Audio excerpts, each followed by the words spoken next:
आज निकुंज में सब अली खड़ी हैं, सब सहचरियां खड़ी हैं, सब बहुत बढ़िया कछु आनंद, ऐसो कछु राग गायो गयो, ऐसी कोई लीला करी गई कि वासों श्री जी बड़ी प्रसन्न है गए। और इतनी प्रसन्न भाई, इतनी प्रसन्न है कि प्रसन्न है करके सेज पे बैठी बैठी श्री जी कहें, आज तो भैया तुम सबरी कछु मांग ले, जो मांगोगी सो दूंगी। श्री जी की पहली बार ऐसी स्थिति ना है। श्री जी तो कभी भी ये कह दें कछु मांग लो, पर सखीन को स्वभाव है कि वो श्री जी से कभी कछु याचना ना करें, बस एक ही याचना करें कि सदा अपने श्री चरण कमले में किशोरी मोहे अपनी से कर लीजिए। हे श्यामा जी, आप बस अपनी बना के रख लो, यही हमारी कामना, और हमें कुछ नहीं चाहिए। ललता आदि सब सखियां ने आकर के प्रणाम करी, बोले हे श्यामा जी आप सदा राजी रहो, यही चाहिए। कोई कह रही आप सदा प्रसन्न रहो, यही चाहिए। आपके जितने आरते सब मुंह पे आ जाएं, यही चाहिए।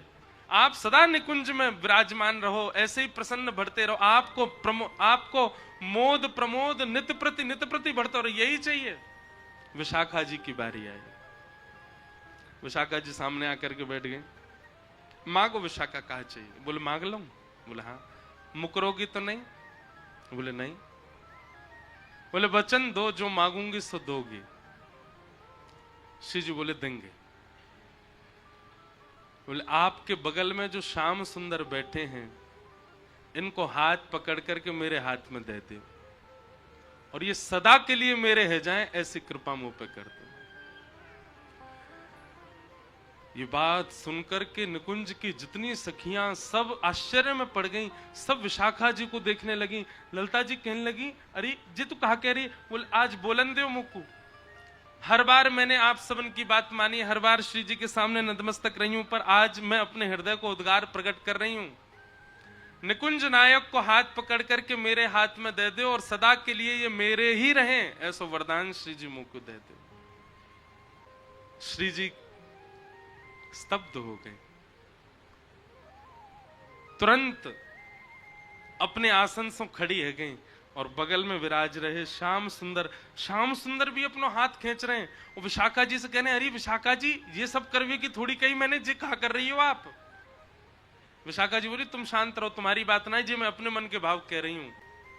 किशोरी जी ने तुरंत हाथ पकड़ करके विशाखा जी के हाथ में दे दियो, और विशाखा जी को उठा करके निकुंज के सिंहासन पर बिठा दियो, और स्वयं चमर लेकर के डुराने लगी। क्यों? निकुंज नायक के बगल में जो उनकी बैठे वही निकुंज की नायिका है।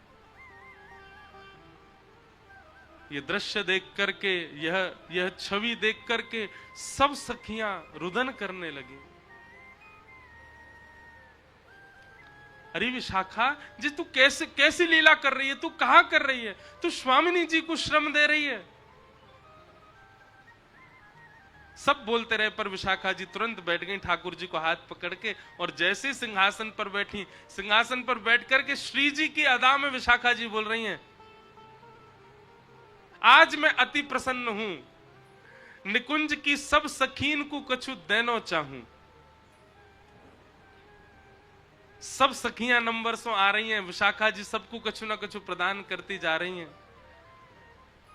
चमर डोरा रही, श्री जी के हाथ पकड़े और के सन्मुख आई। सन्मुख आकर के श्री जी से कही, मैं आपसे बड़ी प्रसन्न हूं। अब निकुंज की नायिका बन गई ना, या हमारी यार तरीका के शब्द बोल रही हैं। मैं आपसे बड़ी प्रसन्न हूं, आपने प्रसन्न है करके जिनको मुंह को दान किया है, अब वो वस्तु मेरी है चुकी है। मतलब श्री कृष्ण को दान आपने मुंह को किया, अब ये मेरी वस्तु है, और इस समय मैं निकुंज की नायिका हूं, तो या भाव से मैं अपनी वस्तु आपको प्रदान कर रही हूं। सदा इनको ध्यान रखियो, कभी कोई आंच इनके ऊपर नहीं आवे। और मेरी आपसे एक ही इच्छा है, कहा मेरी वस्तु जो मैं आपको प्रदान कर रही हूं, इन पर कभी मान मत करियो। मेरी वस्तु है, मेरी वस्तु पे आप मान कैसे कर सको? विशाखा जी चाहती तो सीधी किशोरी जी से प्रार्थना कर लेती कि आप ठाकुर जी पे मान मत करो, पर ये विशाखा जी ने ऐसी लीला करी कि सिंहासन पे बैठ के ठाकुर जी अपने कर लिए और अपने करके अब किशोरी जी से कह रही हैं अब मैं अपनी वस्तु आपको दे रही हूं, तो दूसरे की वस्तु पे मान करने को अधिकार नहीं है। हे किशोरी जी, मैं अपनी हृदय की वस्तु जो आपने मुझको दी वही मैं आपको प्रदान कर रही हूं, मेरी वस्तु को ध्यान रखियो और आपको हर भाव को अधिकार है, पर अब मान मत करियो, मेरी वस्तु पर मान मत करियो। काउदना मुझको पता नहीं चल जाए कि श्याम सुंदर आज रूठे बैठे। किशोरी जी ने विशाखा जी को हृदय से लगा लियो। इतने में ही देखे सिंहासन पर ठाकुर जी कहाँ गए, नीचे देखी तो पौड़े हुए चरणन में। जय हो विशाखा जी, बढ़िया तुमने बात करी, मैंने कहा लीला रचाई तुमने, ऐसा करके अरे सीधे ही कर देती, पर नहीं, आपकी बुद्धि को प्रणाम है। पहले मैं अपनों कर लियो, अपनों करके फिर किशोरी जी को देके करी अब इन पर मान मत करियो, जो मेरे वस्तु है।